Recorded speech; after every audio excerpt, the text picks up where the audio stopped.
Hello, welcome to the West Ham Way YouTube with myself, Mark Carlaw. So we've got an exclusive today with the one and only Mr. Trevor Sinclair, former West Ham and England player, and now, of course, television and radio pundit. Trevor, how are you, and how is your summer so far? Hi, Mike. Yeah, I'm really well, thank you. Busy, obviously, with talkSPORT. My academy's having a little bit of downtime because we're educated. It's an education program, so it goes with the school curriculum and the timetable. So I've got a bit more time to give to talkSPORT. My boys all play, so it's keeping an eye on them, making sure that they're trying to get the best out of themselves. And yeah, happy family man. Just getting on with things, enjoying retirement. It's not really retirement because I was up at 4:45 this morning to do talkSPORT breakfast with Natalie Sawyer. So it's more graft than even when you were playing. Really? Yeah, I was watching that earlier. wise.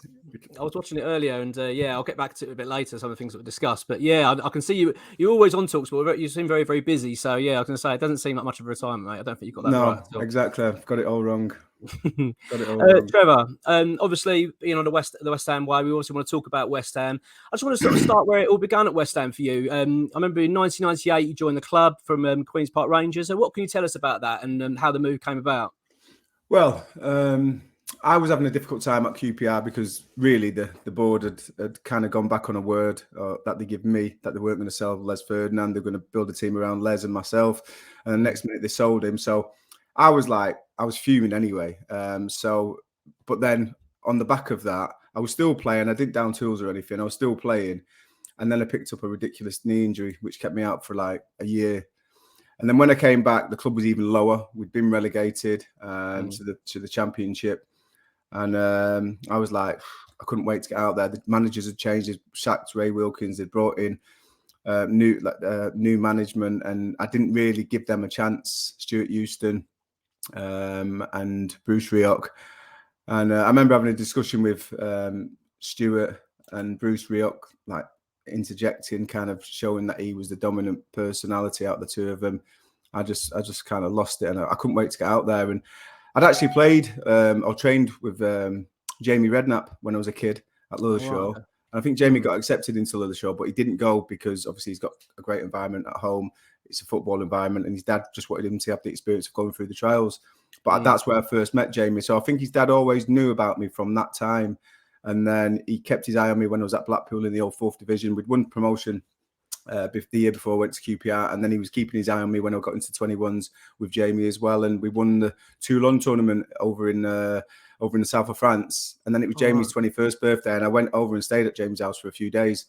And I think that's where his dad realised like I was a little bit lively, but when it comes to football, he always likes characters, Harry, doesn't he? And I think that's where the interest came from. And he thought he could get me for a snip, which I think was £2.5 million. And I hit the ground running, obviously with the brace against Everton on my debut. Yes. And I absolutely loved my time at West Ham. I was not more than happy to get relegated, but more than happy to stay and get West Ham back to the Premier League when we did get relegated. I had no intention of leaving. But I think the club obviously wanted to change their kind of model and maybe lose a couple of the bigger earners. And City came in for me, and that was the end of that kind of 5 years. But I loved every minute of it at West Ham. Oh, mate, I'll tell you, I've got some fantastic memories of you playing for West Ham. It was a real special time. One season that I remember, I think it was 99-2000 season. West Ham finished 5th, and you obviously were a big part of that. Obviously playing under Redknapp. What can you tell us about that time? I mean, the players that you were around you as well, and the way things were going. If I remember rightly, we were very, very good at home. Very good home side. You were a very good team. I mean, I remember listening to a cup game on the radio before I arrived when I'd heard the rumours that Harry was interested, and I was like, this is going to be like a graft to get in this team because Samassi Abu's on fire. You had the forwards. I think it was John Hartson and Kitts sounded lively, and the midfield. I just said like I was kind of intrigued by listening to this game. And I sat in my car and listened to the second half, and I was just like, wow, it sounds like it's a real fluid team. Play exciting football. The atmosphere was really good as it always was at Upton Park, and I was really excited. I was just like, I was buzzing, like thinking, right, I've got to get here because I want to be around these players to prove myself and hopefully be able to get in the team. But I was quite nervous because, I'd been out of the Premier League for a bit and I'd not been playing well. I'd been doing a lot of extra training on my own to try and get myself ready if this move did come about. And unfortunately it did. And Yeah, the lads were brilliant. Welcomed me with open arms, or a naked body, as if it's John Moncur. I remember my first training session. It was a bit light rain, and I was running around Chadwell League for the rest of the lads, and then I just sensed someone coming from my right hand side. I kind of could see a figure, but I didn't. Anyway, I looked at it, and he had a weightlifting belt on, socks, and boots, and that's it. And the fans were there, you know, near the car park, and he didn't care. But it was a great welcome, and obviously scoring 2 goals, like I say, on my debut, it was a dream start for me. And yeah, so I think I scored. I was a frustrated centre forward, Mark. You know, I know I played wing, I played midfield. Sometimes I played even wing back, but I was a frustrated forward, and that I played 14 games at the end of that season, scored 7 goals, playing as a centre forward. And then as soon as the next season started, I was back on the wing. So I was a bit gutted.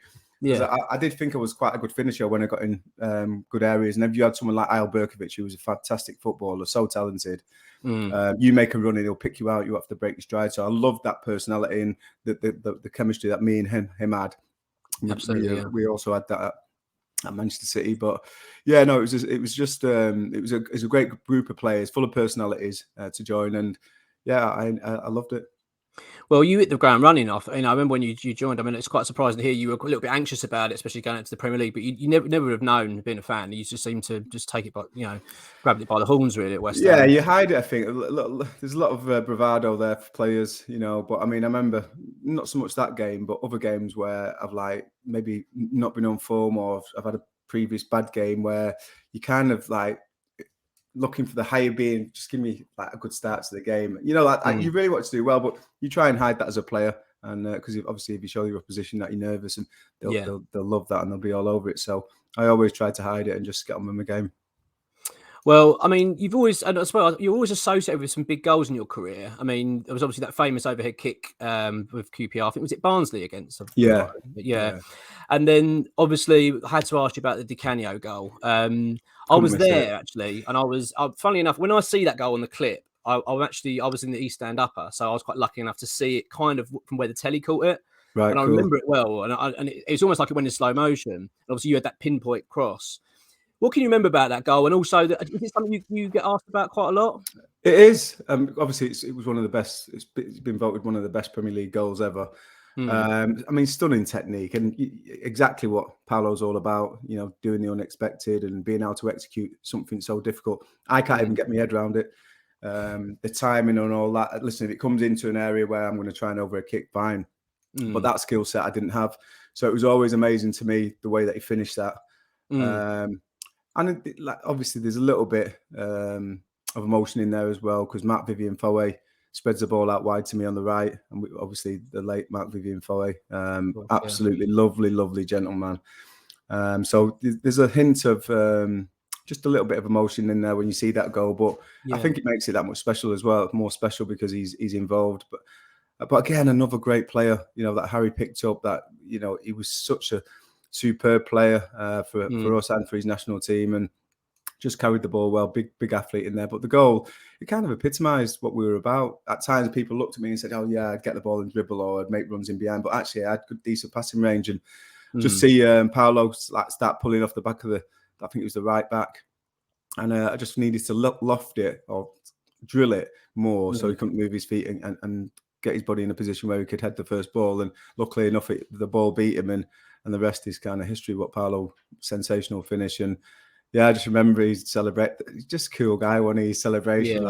He was like, I can't believe it. Never did you actually see that? And I was like, fair play. It was a brilliant finish. And I'm pleased. It's one of the goals that I'm proud to be involved with. Yeah, I mean, it's something I always keep close to my heart, that moment. And yeah, it always, but I could watch it over and over. Do you know what I mean? And it's it's great to be speaking to you about it. So obviously your form, and you did very well for West Ham, and then you got picked up by the England squad, and then obviously you went to the 2002 World Cup. Yeah. And to be honest, for me, and I'm sorry, every West Ham fan, it was a proud moment seeing you represent England. And not only did you just go, you weren't just on the plane to make up a number. You played, and you were an important player on that tournament, and played really well. Appreciate that. What can you tell us about the tournament and from your memories of that, and how it went for you personally? Loved it. I mean, I thought, listen, Danny Murphy got injured. I was on my way back to train at Chadwell Leaf. I'd spoken to Adam Crozier and Sven and said, I feel a little bit like the Grim Reaper waiting for someone to get injured.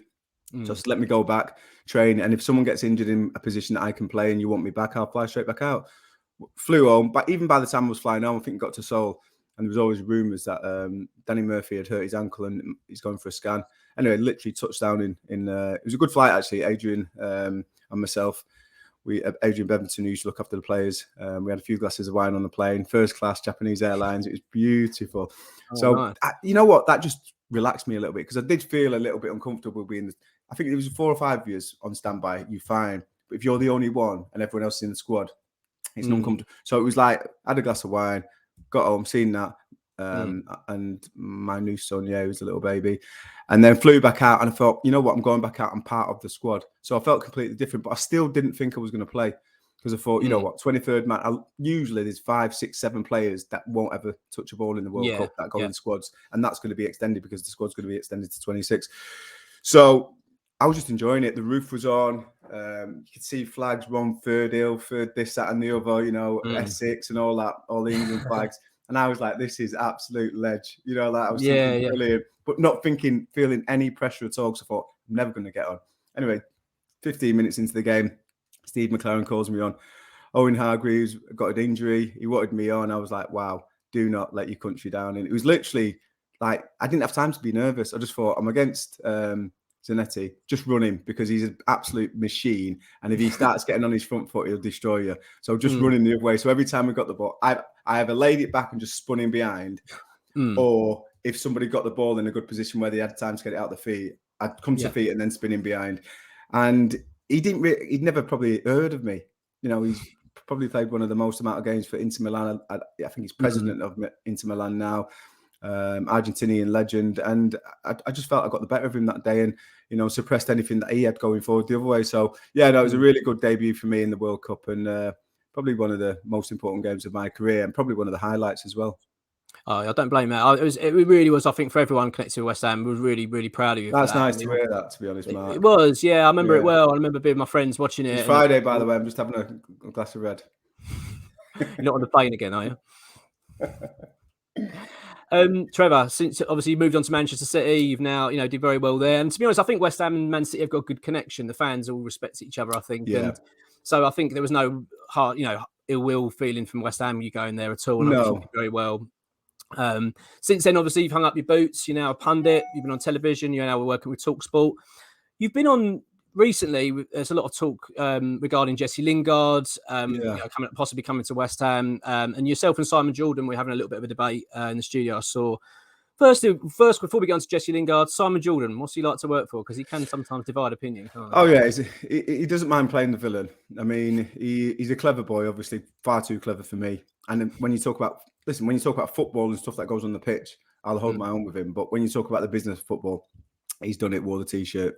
He has failed at times, but I think at times that gives you more knowledge. And he knows a lot about the business of football. So I've said it to him many times. A lot of time when I go in and he's talking about the business side of football, it's almost like an education for me. So I'm getting paid to be educated. Simon Jordan by talkSPORT. So I enjoy it. But other times we disagree and we clash. But in general, off air, we get on really well. He's got his opinion, and and my opinion's probably the polar opposite. But it's we appreciate each other has got a different opinion, and there's no kind of animosity between us. So we get on well. I've seen him today.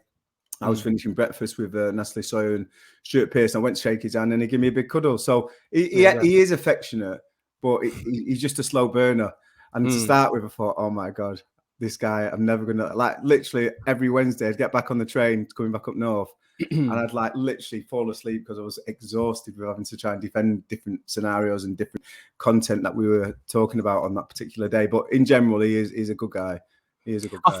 It works well having the both of you in the studio. It really does. It's really entertaining to watch and to listen to. It's good. On to Jesse Lingard then. It's a tricky one, this, and it's one that's been really dragging on. And I'm sure you're fully aware of how long it's been dragging on. It feels longer than probably it actually is. But yeah, I mean, just this evening now, Jesse's sort of put an indication out that he's made his decision on where he's going next. So wherever that is, I'm not quite sure. What's your opinion on Jesse Lingard? Are you thinking this is, are you hoping he goes back to West Ham, or do you think West Ham should be maybe moving on from this situation? What's your thoughts? Well, to start with, we all know how well he did 18 months ago at the football club. 9 goals, however many assists. Absolutely superb. Seemed to just bring a new energy to the squad, and they kind of all seemed to get 10% extra out of themselves, and it seemed like the chemistry within the team was unbelievable. And I think that was reflected by the fans, how happy and how much they were enjoying it. I think we finished 5th or 6th, whatever it was. And it was a brilliant season.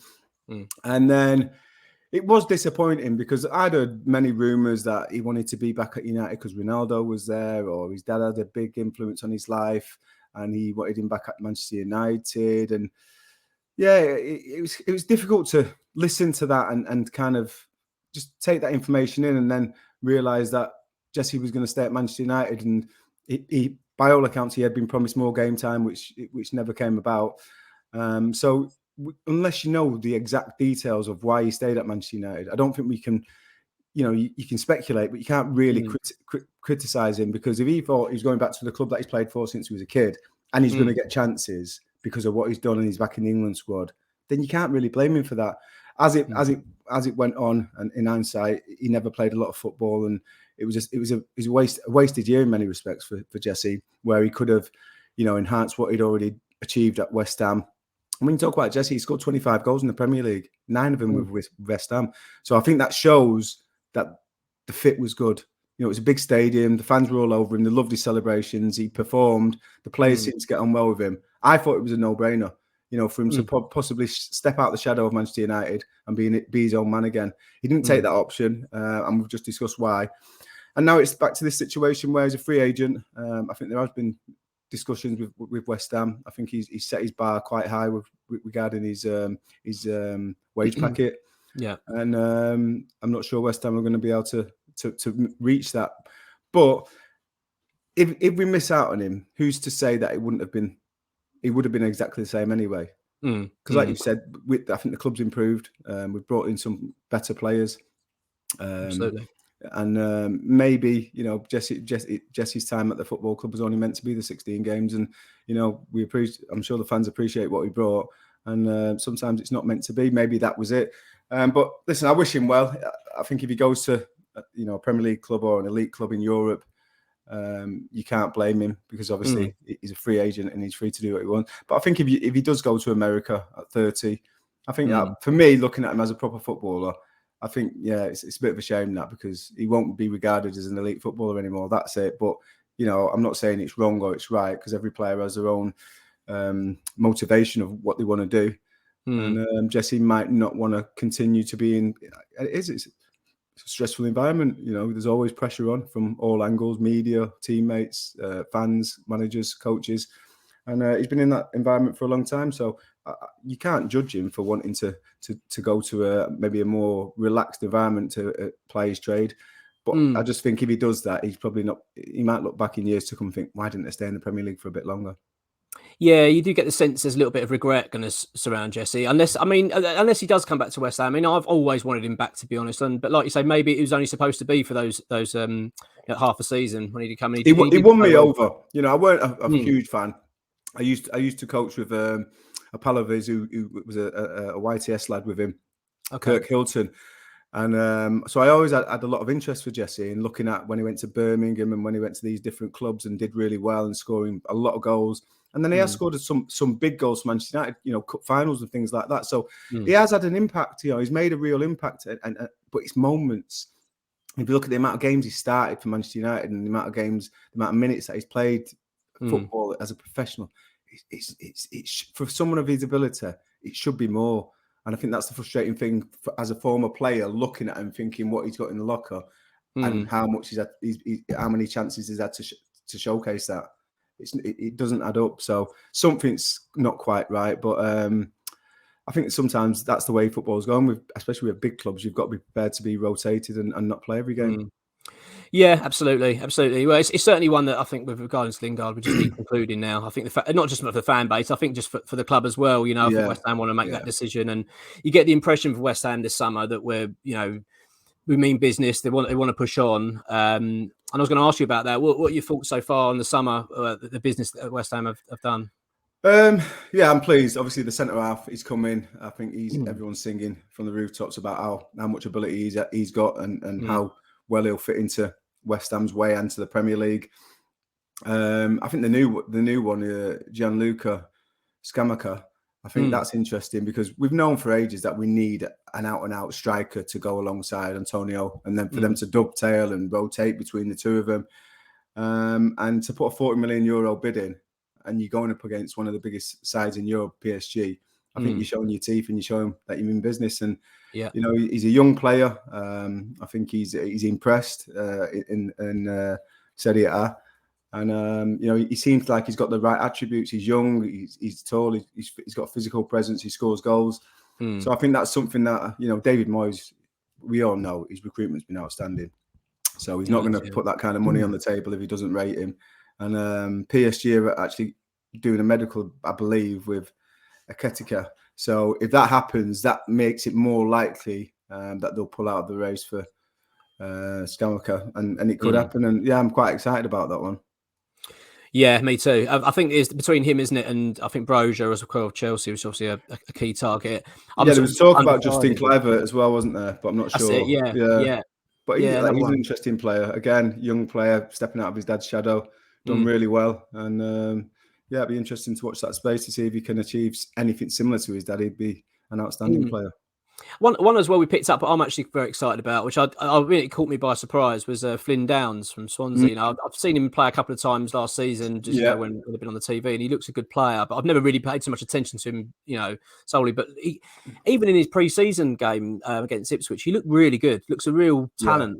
I think it might be a bit of a special player we picked up there. What do you rate of him? Well, I listened to you know, you always pick up a little bit of chatter when these kind of surprise transfers come out.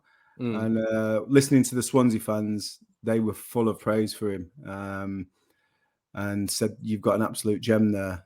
He doesn't score a lot of goals. He's obviously a holding midfielder, but he's box to box. He's fit. He's an Onga boy, so he's from Essex. He's coming back home.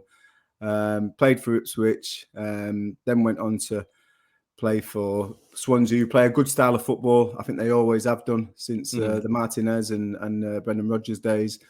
But he's an athlete, and he's a hard worker. And I think working with someone like Declan Rice, who I think by all accounts there's been a gentleman's agreement with Declan Rice and the football club that he's going to stay for another season, which is great news. And I think it's probably fair. You know, I don't think if West Ham are not going to achieve Champions League and being deeper into a lot of competitions, I think Declan Rice deserves to be there. So it's nice that I think it's a good thing that they've agreed and shook hands on him staying for, but that gives him a year to kind of pass on the information that Mark Noble passed on to him. So it's a lot of responsibility for Declan, as well as playing. He's got to try and help this young player who's come to the football club, help him realise what the West Ham way is, what the role is for a centre midfielder.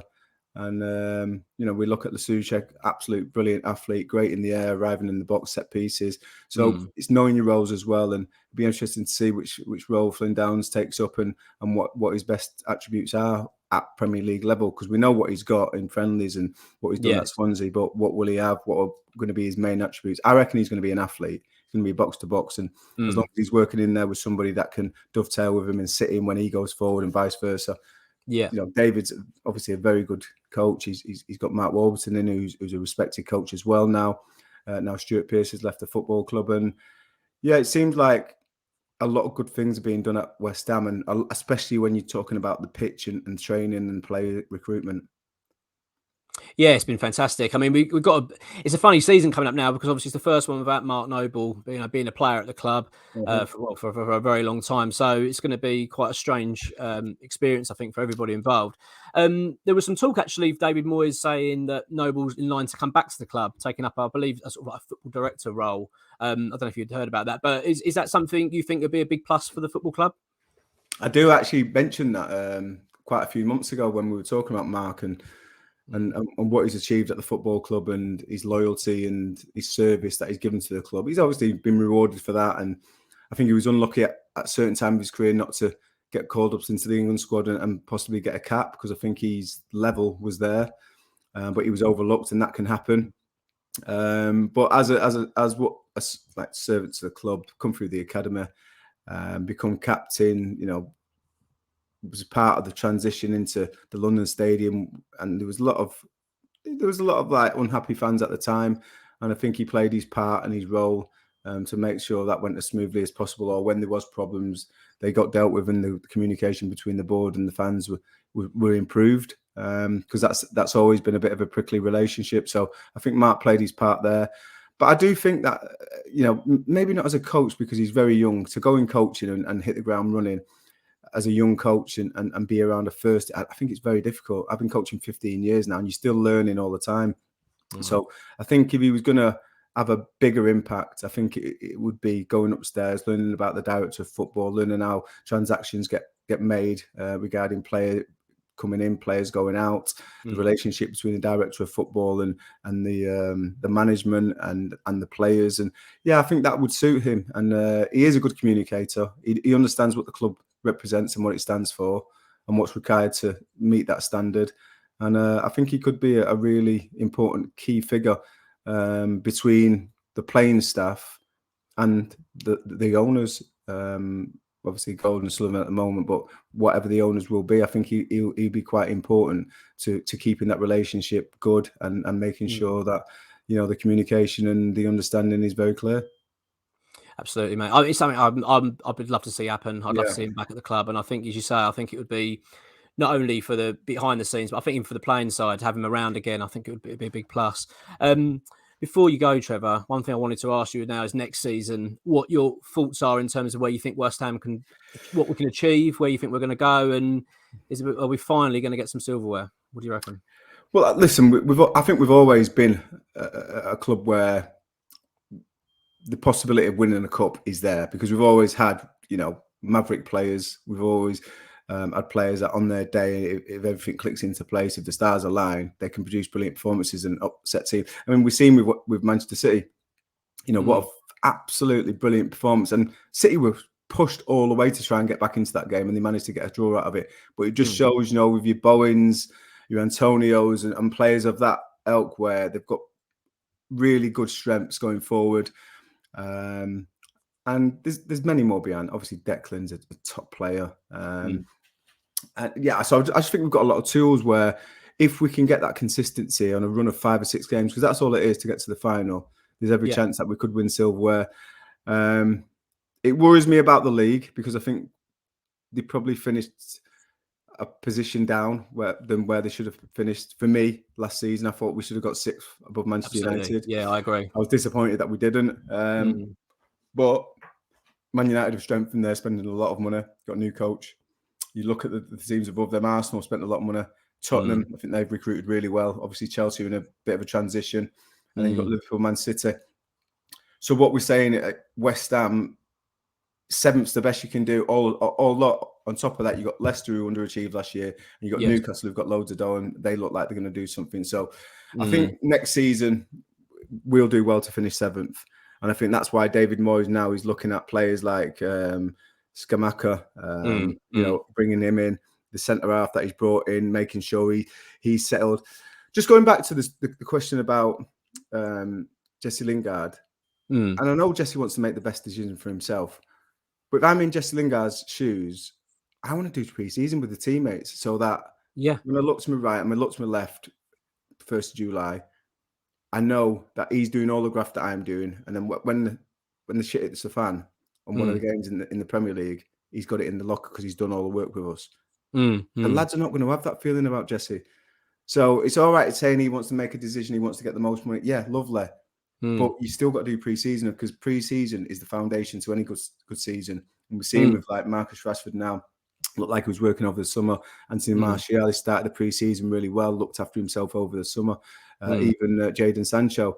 I'm looking at these players and thinking, what are you going to do? Are you going to be tripping over your lip coming in thinking, oh, I played rubbish last year? Or are you going to be grafting in the summer that when you come in for pre-season, you're going to hit the ground running, you're going to say, listen, this is the real me and I'm going to show you what I'm all about.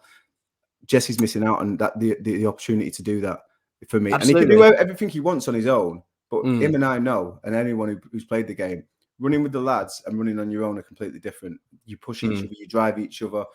You want to impress the manager. You want to showcase what you've got to put your place down in the starting 11. And I just think he's missing out on that. But some of the moves that we've made, I think, have been good. I'm excited for Ben Johnson because I think he was harshly treated last season in the Europa. I thought he should have kept his position. He was playing really well. I think out of position on the left. And that was something that kind of just grated me a little bit. But he made some real key performances last season, so he's going to improve. He's still very young. I'm excited for him.